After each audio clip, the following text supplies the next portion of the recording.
What was once one turned into three. Reconnecting with our family. A safe space to speak authentically. We raise our cups, unifying as three. We bring freedom in community. Random thoughts and golden nugget treats. Welcome, Three of Cups community. Let's go ahead and raise the frequency.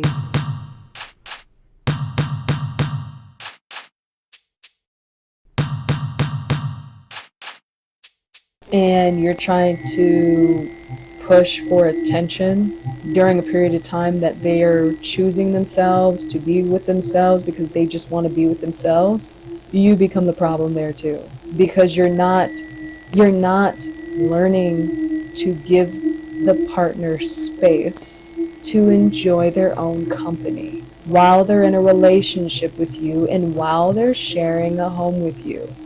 Learning that it's okay to practice having space and not seeing it as a red flag is very important to learning to develop a healthy relationship.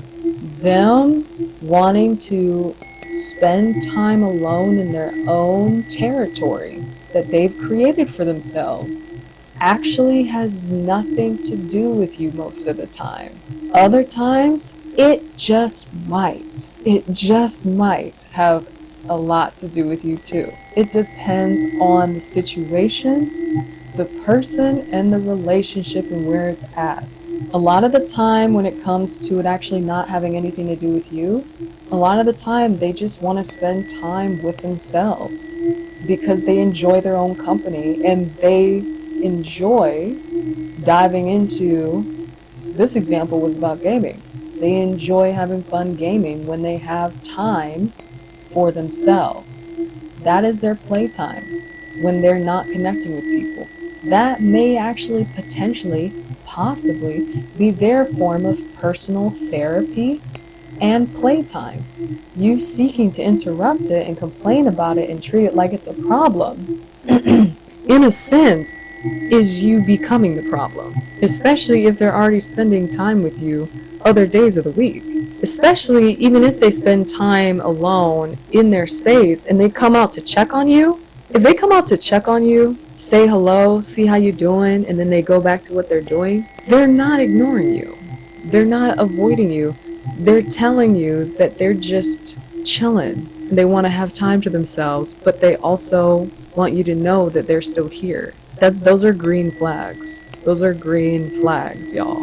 They're not red flags. You're not being treated like an option is really the point I'm making here. You're not being treated like an option when your partner goes into his space to enjoy gaming. If he's coming out to also check on you and talk to you before he goes back for his next round, okay? You're not an option. You're not being treated like an option. You're being taught how to learn a new way to share a relationship with someone else that has learned how to value their personal time for themselves, that has also learned how to share it with you.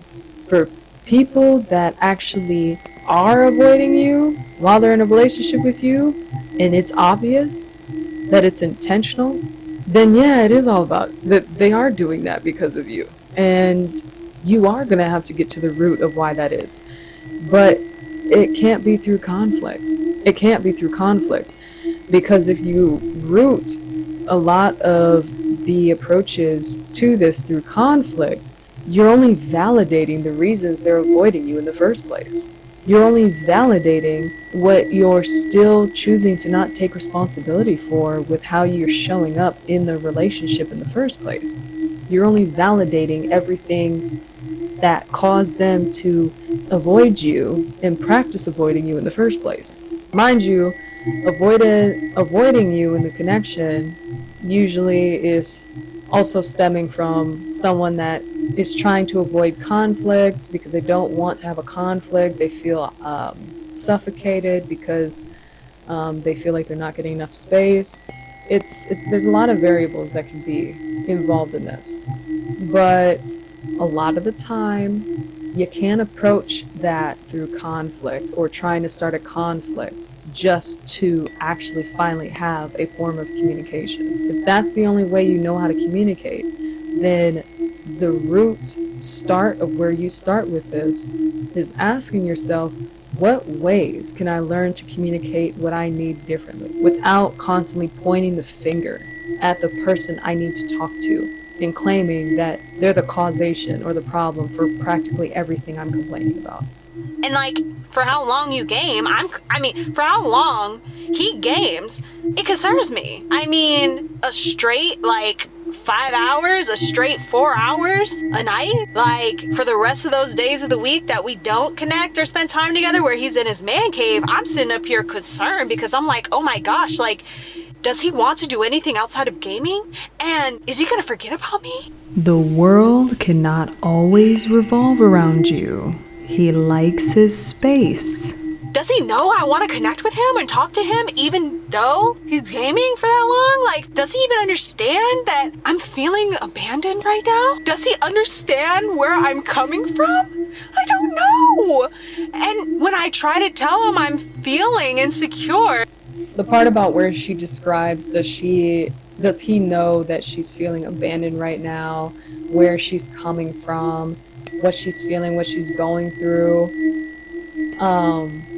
is he leaving her, all because he's choosing to be in his own space, are all the things she's not realizing that out loud she's vocally identifying for herself, but she's saying it in the perspective of expecting him to compensate and understand where he needs to compensate for her, when realistically everything she's saying is everything she is waiting to give herself without really knowing it.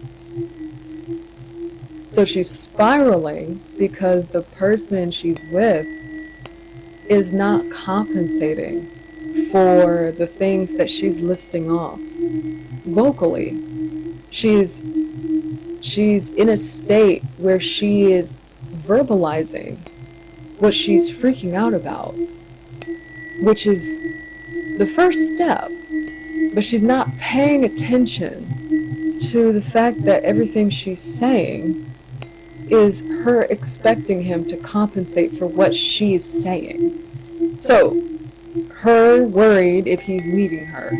She feels abandoned that she's not the center of his world because he's putting himself first on days that he wants to spend time to himself. With how long he games, that's how much time he wants to invest into himself alone and give to himself, spending time with himself.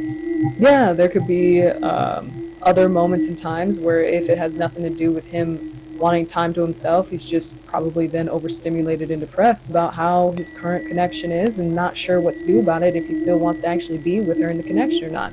That's also another possibility, but that's not usually always the case. A lot of the time the case is that either the partner is just enjoying their time with themselves, or they're avoiding the situation because they want to have the connection with the partner, but they don't really know exactly how to navigate the waters. And so the best answer at the moment is avoidance and oblivion until they can't be oblivious.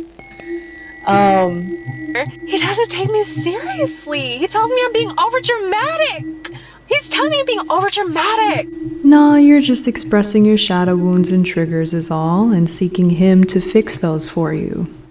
And that he just wants time to himself. And I'm thinking to myself, but I'm his best friend and his woman.